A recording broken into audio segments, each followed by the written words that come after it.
What's up, YouTube? We have some more gear to go over. Montem sent us these cool bags for our Devil's River trip, and I was gonna go ahead and go over my thoughts on them.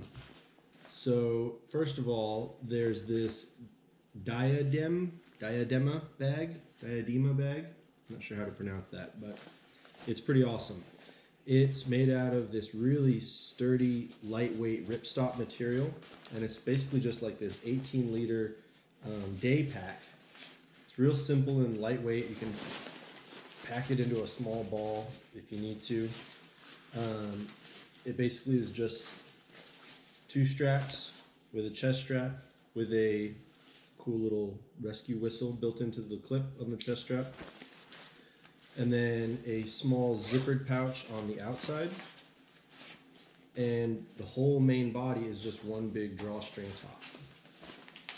And then it also has, what really I thought was the coolest was it's got a, I don't know if you can see that, but a bladder pouch on the inside for like a camelback bladder or any sort of water bladder, and you can pull it through here, and it's not in the way when you open and close the bag and put stuff in and out of it. So this basically is my new sort of go bag for my kayak and for any sort of other like hiking or quick sort of outdoor adventures.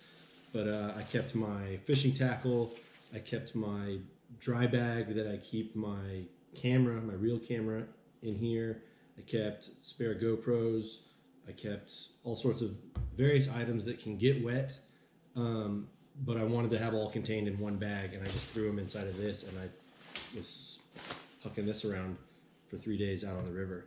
It's really sturdy, I have no complaints about this whatsoever. I'm really, really excited about it.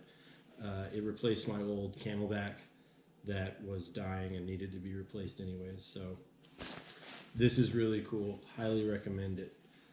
The other bag that we took was just sort of like your standard 500 denier PVC dry bag. This is actually a 20-liter version of what they offer, and I have mixed reviews on it. So it feels sturdy, you know, it's 500 denier, but the night that we packed up, the stitching on this plastic band that helps you kind of roll up the top with, which is actually pretty nice, came all undone, and I had to repair it with some staples.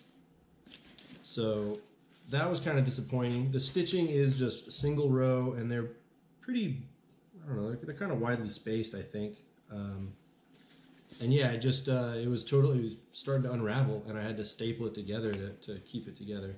And then on the trip itself, it actually took on some water and was filled with things that can get wet, like my camp stove and like a waterproof thing of matches and various other little campsite gear that could get wet, but you probably don't want to get soaking wet if you can avoid it. So it wasn't a big deal, but I was a little disappointed about that. Granted, it was subjected to sitting in a container area on my boat that took on a bunch of water periodically, and so it was more or less under submersion, which is what they recommend not to do. But I've seen dry bags in the same spot in the same sort of situation, and they didn't take water on. So other than that, the bag seems sturdy. I'm going to keep using it. I'm just going to be more careful about making sure there's a lot of pressure on the inside to keep the roll nice and tight and avoid, you know, like full submersion situations.